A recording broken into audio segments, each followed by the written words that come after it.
Did you miss me? Spookiness. I like coffee with my coffee. I'm a no bullshit kind of girl. No room for creamer or that vanilla stuff either. I need something real to fill my... Hi! I know I surprised you. Happy Halloween! Welcome back to my channel. I hope you have fun, safe plans for today. In light that today is Halloween, I want to give you some spooky recommendations. When I was thinking about this video, I thought easy peasy, but then I realized that I don't read a lot of horror. I don't know why, but I like watching it. I'm very lazy to read it, honestly, because I feel like horror is something that you need to craft very well. And if it's a long novel, it needs to keep you at edge and suspense. I read a lot of thriller, but horror per se, no. So this list might be a little bit basic, but there's nothing wrong with classics, especially if you haven't read it. And the descriptions I'm going to be giving you are extremely vague on purpose. If you read all the things on the list, then I'm sorry. I'll do better. You know I can never shut up, honestly. Next year we can do something else. Or I can try to read something more spooky for next year. So let's just start, okay? First of all, Frankenstein. Frankenstein by Mary Shelley. Get out of here. You didn't watch last video? I told you to give Frankenstein a chance. Go do it. Ah, you thought I wasn't gonna say it. I feel like Frankenstein could be a good spooky read. You might not finish it today if you pick it up. It's not that long either, but it definitely has murder, suspense. There's an open ending, and if you want to hear more about it, you can watch my previous video. Basically, crazy scientist creates a creature, he regrets it, rejects creature, and then madness happens. You're not really into monsters, you're more into first vampire story? Yeah. Before Dracula. If that's the case, Carmilla by J. Sheridan Fanu, gonna be all in the description section. This story marks the beginning of vampires and the beginning of lesbian vampires. I heard that Bram Stoker, Dracula's author, was highly influenced in this story and other previous tales that kind of talk about these vampire creatures. Maybe not vampires, maybe more into the southern gothic of things. Flannery O'Connor and Faulkner. Well, you're not gonna read Faulkner today or ever, maybe? I don't know. I don't judge you. But Flannery O'Connor has great short stories. A Goodman is hard to find. It's very short. You can read it today, get into the spooky mood, into the fucked up mood. The premise is obnoxious family goes into a road trip and it ends in multiple murders. At the end, reflection about goodness. If you want some classical, gothic, American horror, Howard Philip Lovecraft. You can't go wrong there.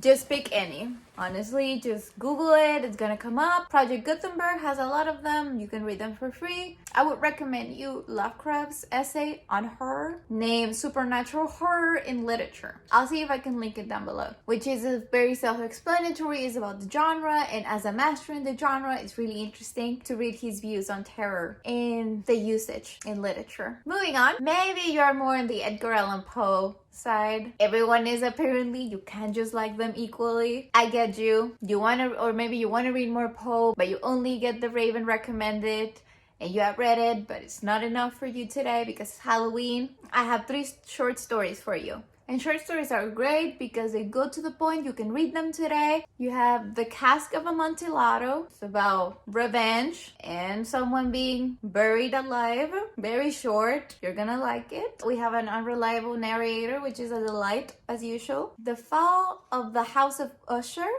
Spooky house, mysterious sickness, gothic excellence, and characters saying, I think something weird is going on, and then something weird goes on and on. Or you can read The Telltale Heart. I never know how to pronounce that. To me, it sounds the same.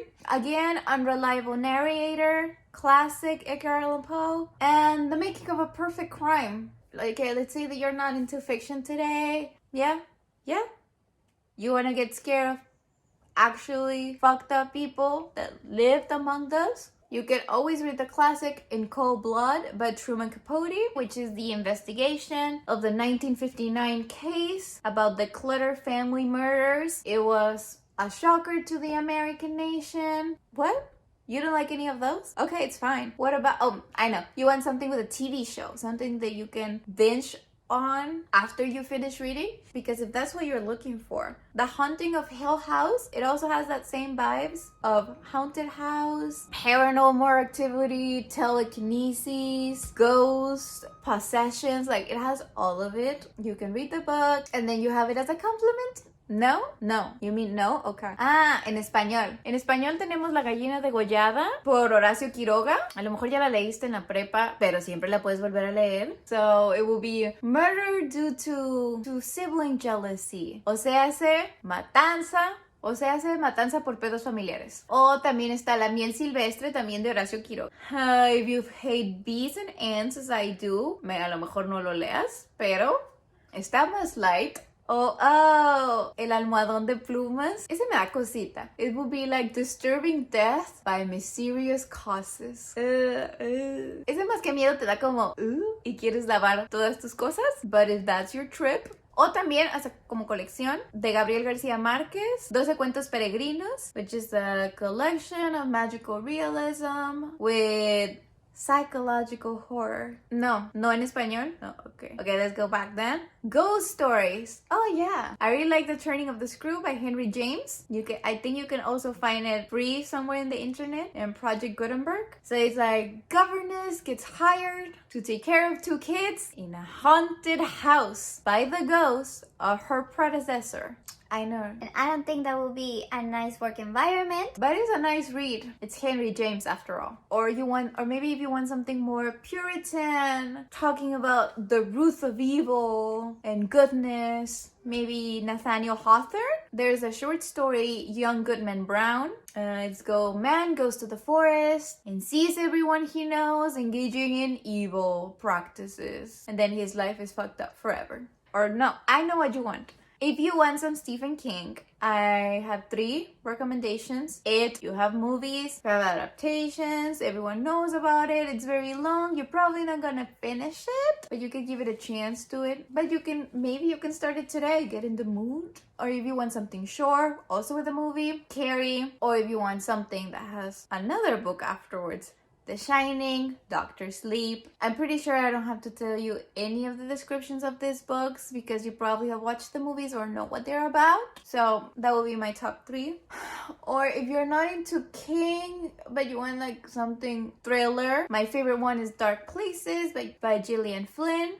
Little girl survives a massacre that killed her entire family, and as an adult, she needs to figure out what really happened that night. Oh, you want something more gory? I see. Because the entire massacre is not gory enough for you. I mean, my go-to Titus Andronicus by William Shakespeare has the highest amount of death in any Shakespearean story. So there you go if you want a lot of murder. Currently, I'm reading Rebecca by Daphne du Maurier. I've been in the waitlist for this novel for like 3 months because I get all my books from the library. I have to wait for them, and because of the Netflix movie, a lot of people want to read it, me included. If today is Halloween, I probably already finished it. So you might heard about it in my wrap up.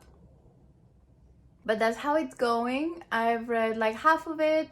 I'm liking it a lot. Haunted house, mysterious things, young girl doesn't know, young girl doesn't have a clue, beautiful descriptions. And a spooky book that I want to read next, because I love the movie, is The Silence of the Lambs by Thomas Harris. If you have read this book, tell me if you like it. That's all for me. Those are my spooky recommendations. Again, I'm sorry if they're too basic, but those are the best ones I have. I'm gonna try to link everything I can down below with the descriptions, the name of the authors, if you are interested in any of them.